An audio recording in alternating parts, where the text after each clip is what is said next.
Javorja Fokus, duke cituar një përfaqësues të lartë të Vlenit, thot se parimisht është përcaktuar që marrëveshja definitive të arrihet më së voni deri më 4 mars. Pas kësaj, përfaqësuesit e Vlen do të udhtojnë në Kosovë për të marrë pjesë në një seri ngjarjesh lidhur me epopenë e UÇK-s, me çrast do të kenë takim edhe me kryeministrin e Kosovës Albin Kurti. Ajo që deri më tani duhet të zgjidhet dhe të pastrohet, thot bashkëpunuesi për Fokus, është se si të tejkalohen sfidat lidhur me aleancën për shqiptarët dhe alternativën, të cilat insistojnë që Vlen të veprojë sipas modelit të kryesisë rotative. Kjo është në kundërshtim me marrëveshjen mes BES-s dhe Lëvizjes Demokratike, sipas së cilës liderët partijak Bilal Kasami dhe Izet Mexhiti duhet të jenë në krye të partisë si bashkëkryetar. Sipas tij, deri më tani si problemi më i madh, kushtimisht thënë, është konsideruar alternativa e Bekim Salit, e cila insistonte më së shumti në kryesi rotative. Por zhvillimet e fundit treguan se sfidë më e madhe ka dalë zëvendës kryeministri Arben Fetaj.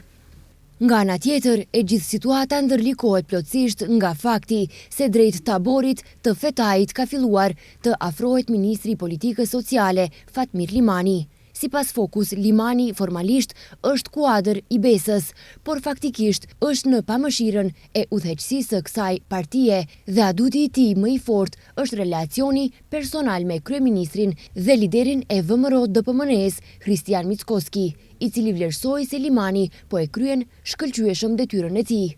Sidoqoftë, nëse aleanca, alternativa, pjesë të tyre ose individ nuk pranojnë të jenë pjesë e partisë së ardhshme Vlen të udhëhequr nga 2 bashkëkryetar, duheti Kasami Mexhiti, atëherë opsioni vetëm që u mbetet është të veprojnë pavarësisht. Megjithatë, në Vlen deri më tani dominon vlerësimi se deri te kjo nuk do të vijë. Sipas informacioneve të Fokus, Vlen, e cila ideologjikisht do të pozicionohet qendër-djathtas, do të jetë rregulluar statutarisht me një sër mekanizmash për përfaqësim përkatës, por edhe kontroll. Kryesia e ngushtë, 2 bashkëkryetar, BESA dhe LD, do të jenë bashkë me liderët e ASH-s, Alternativës dhe përfaqësuesin e vetëvendosjes. Vendimet merren me konsensus ose me shumicë absolute prej 4 votash kundrejt 1.